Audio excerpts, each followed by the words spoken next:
بسم اللہ الرحمن الرحیم۔ میرے چینل پر خوش آمدید۔ کہانی کا آغاز کرتے ہیں۔ بہت پرانے زمانے کی بات ہے۔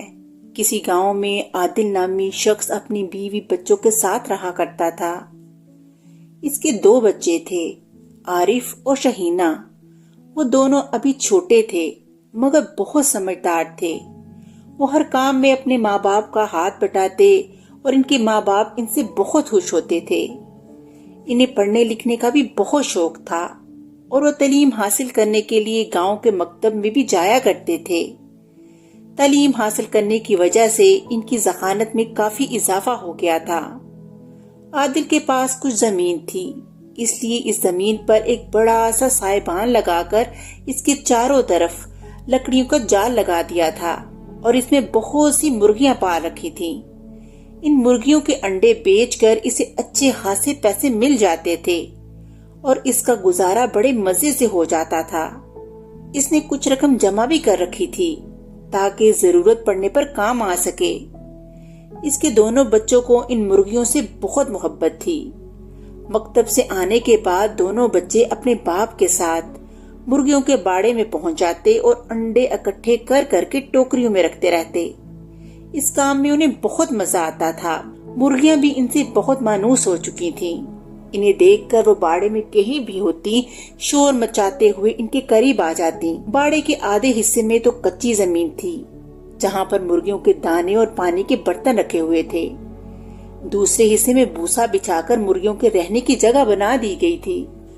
عارف اور شہینہ بھوسے پر سے انڈوں کو اٹھا اٹھا کر ٹوکریوں میں رکھنے کے بعد وہاں کی صفائی بھی کرتے۔ صفائی سے فارغ ہو کر وہ مرغیوں کے برتنوں میں دانا ڈالتے۔ دانے میں گندم، جو، باجرہ، مکئی اور باریک باریک کتری ہوئی سبزیاں بھی ہوتی تھیں۔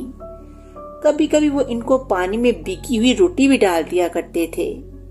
اس کے بعد وہ مٹی کے صاف ستھرے برتنوں میں ان کے پینے کے لیے پانی بھرتے اور پھر انڈوں کی ٹوکریاں لے کر باپ کے ساتھ گھر آ جاتے۔ ان انڈوں کو عادل بیچ کر آ جاتا تھا۔ ایک روز جب عارف اور شہینہ اپنے باپ کے ساتھ مرغیوں کے باڑے پہنچے تو ان کی نظر ایک بونے پر پڑی۔ وہ باڑے کے دروازے کے نزدیک ایک خوبصورت اور نفیس قالین پر بیٹھا تھا۔ اس کے چہرے پر پریشانی کے آثار تھے۔ اس نے ان لوگوں کو آتے دیکھا تو جلدی سے ان کے پاس آیا اور بولا، میں کیا کروں؟ میری مرغی اس باڑے میں چلی گئی ہے مگر اس کا دروازہ بند ہے۔ میں صبح سے یہاں بیٹھا ہوں، اب دوپہر ہو گئی ہے، مرغی بند دروازے میں سے اندر کیسے چلی گئی؟ عادل نے حیرت سے پوچھا۔ عارف اور شہینہ بھی دلچسپی سے اس خوبصورت بونے کو دیکھ رہے تھے۔ میں اپنے اڑنے والے قالین پر مرغی کو ہاتھوں میں دبوچے پرستان کی جانب جا رہا تھا۔ مرغی جھانک جھانک کر نیچے دیکھ رہی تھی۔ قالین جب اس باڑے کے اوپر سے گزرا تو اپنی جیسی مرغیوں کو دیکھ کر وہ میرے ہاتھوں سے نکل کر نیچے کود گئی۔ میں نے جھک کر دیکھا تو وہ اپنے پروں کو پھڑپھڑاتی ہوئی اس باڑے میں اتر گئی۔ اگر وہ مجھے نہ ملی تو بہت برا ہوگا۔ بونے نے کہا، کوئی بات نہیں، اگر وہ نہ بھی ملی تو کوئی بات نہیں، ہمارے پاس اور بھی بہت سی مرغیاں ہیں، ایک مرغی ان میں سے لے لینا۔ عادل نے بونے کو دلاسا دیتے ہوئے کہا، وہ مرغی کوئی عام مرغی نہیں ہے، وہ روز سونے کا ایک انڈا دیتی ہے۔ ٹھہرو، میں نے اپنے بارے میں تو تمہیں کچھ بتایا ہی نہیں۔ میں پرستان میں ایک امیر و کبیر پریزاد سوداگر کے گھر ملازم ہوں۔ چند روز پہلے اس سوداگر نے کچھ تحفے دے کر مجھے اپنی بیٹی کے پاس بھیجا تھا۔ اس کی بیٹی کا گھر بہت دور ہے۔ باپ کے دیے ہوئے تحفے دیکھ کر وہ بہت خوش ہوئی۔ اس نے میری بہت خاطر مدارت کی۔ میں جب واپسی کے سفر پر روانہ ہونے لگا تو اس نے سونے کا انڈا دینے والی مرغی میرے حوالے کی اور کہا کہ میں اسے اس کے باپ کو دے دوں۔ اب وہ مرغی گم ہو گئی ہے، اگر وہ مجھے نہ ملی تو میری ساری عزت خاک میں مل جائے گی۔ سب یہی کہیں گے کہ لالچ میں آ کر میں نے اسے چھپا لیا۔ بونے نے افسردگی سے کہا۔ ان تینوں نے جب یہ سنا کہ بونے کی مرغی سونے کا انڈا دیتی ہے تو وہ بہت حیرت زدہ ہوئے۔ عادل نے کہا، میں باڑے کا دروازہ کھول رہا ہوں، آپ اندر چل کر دیکھ لیں کہ آپ کی مرغی کون سی ہے۔ वो लोग बाड़े के अंदर दाखिल हुए। बोने ने जब वहां इतनी सारी मुर्गियां देखी तो कुछ परेशान सा हो गया और जल्दी जल्दी घूम फिर कर अपनी मुर्गी तलाश करने लगा। इसे परेशान देखकर शहीना ने पूछा, आपकी मुर्गी का रंग कैसा था? इसका रंग भी इन्हीं मुर्गियों की तरह था और वो बिल्कुल इन मुर्गियों की तरह ही लगती थी। यहाँ तो तमाम मुर्गियां एक जैसी हैं। मैं कैसे अपनी मुर्गी को तलाश करूं? बोने ने कहा और मायूसी से सर पकड़कर बैठ गया। आदिल भी इसके नजदीक बैठ गया। वो बोने की परेशानी सुनकर फिक्रमंद हो गया था। आरिफ और शहीना मुर्गियों को दाना डालने लगे। जब उन्होंने अंडे जमा करने शुरू किए तो शहीना ने खुशी भरी आवाज में कहा, भाई भाई ये देखो। आरिफ जल्दी से इसके पास गया। वहाँ भूसे के ढेर पर जगह जगह बहुत से अंडे पड़े थे। इन्हीं अंडों में एक सुनहरी अंडा भी चमक रहा था। आरिफ ने जल्दी से वो अंडा उठाया और भागकर बोने के करीब आया। ये देखिए आपकी मुर्गी का सोने का अंडा। इसकी बात सुनकर बोना जल्दी से उठ खड़ा हुआ। आदिल भी हैरत से सोने के अंडे को देख रहा था। बोने ने सोने का अंडा अपने हाथ में लिया और फिर बड़ी बेताबी से बाड़े में मौजूद मुर्गियों का जायजा लेने लगा, मगर इस मर्तबा भी वो अपनी मुर्गी को ना पहचान सका। समझ में नहीं आता था कि इनमें से कौन सी मुर्गी मेरी है। ये तो सारी की सारी एक जैसी शक्लो सूरत और रंग की हैं। मुझे तो अपनी मुर्गी की कोई निशानी भी याद नहीं, बोने ने बेबसी से कहा।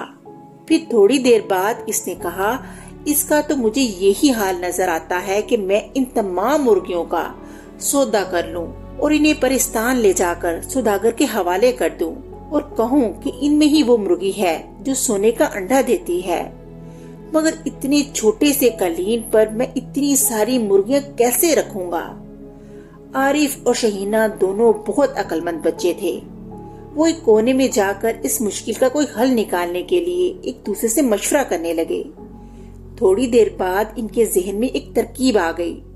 वो दोनों खुश होकर अपने बाप के पास गए।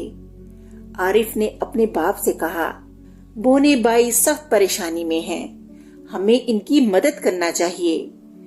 मुझे और शहीना को एक तरकीब सूझी है जिस पर अमल करके हमें उम्मीद है कि हम इनकी मुर्गी को तलाश कर लेंगे, मगर इसके लिए हमें कुछ रकम दरकार है। आदिल ने अपनी कमीज की जेब से सिक्कों से भरी एक थैली निकाली और इसे आरिफ को देते हुए बोला, पैसों की तो तुम फिक्र मत करो, ये लो और जो करना चाहते हो वो करो, मगर मुर्गी को ढूंढ कर बोने के हवाले कर दो। वो बेचारा बहुत परेशान है। वैसे भी वो परिस्तान से आया है, हमें इसकी हर हाल में मदद करना चाहिए। तुम्हें पता है ना कि परिस्तान की परियां हम इंसानों की कितनी मदद करती हैं।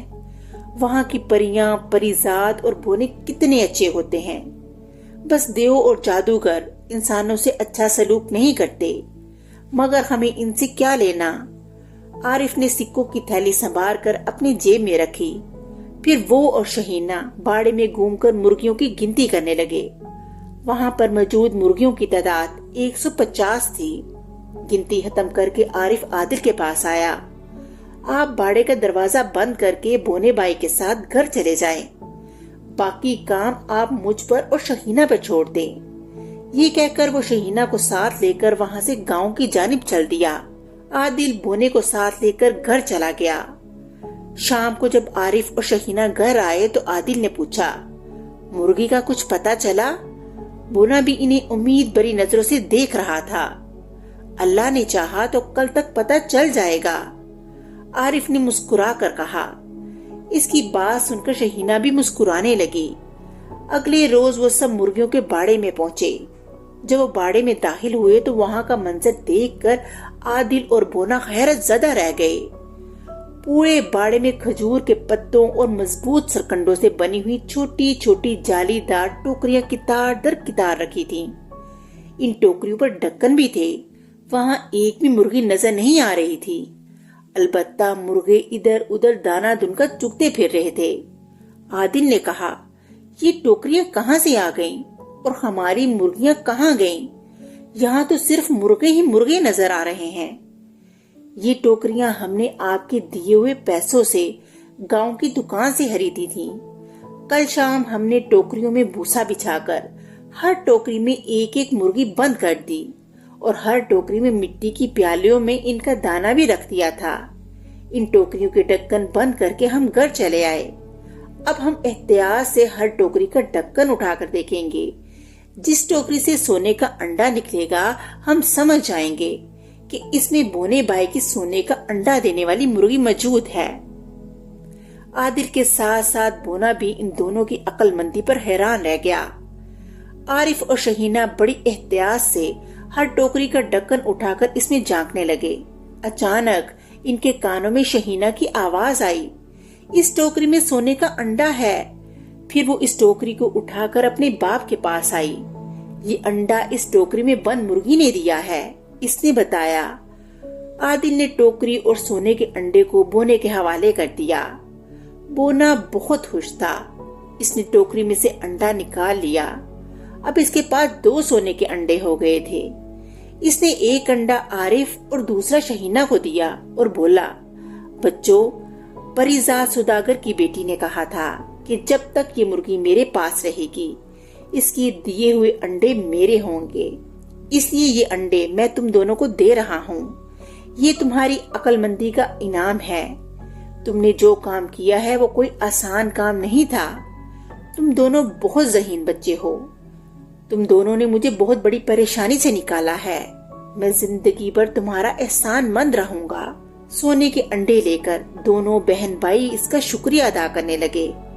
फिर बोना आदिल की तरफ मुड़ा और बोला, आदिल भाई, मैं तुम्हारा भी बहुत मशकूर हूँ कि तुमने मेरी मुसीबत में मेरा बहुत साथ दिया। ये तो हमारा फर्ज था। हम तो चाहते हैं कि तुम हमेशा हमारे साथ रहो। आदिल ने कहा, तुम सब लोग बहुत अच्छे हो। मैं तुमसे मिलने आता रहूंगा। बोने ने कहा। फिर इसने कलीन को जमीन पर बिछाया, इस पर मुर्गी की टोकरी रखी और इन सबको खुदा हाफिज कहकर खुद भी कलीन पर बैठ गया।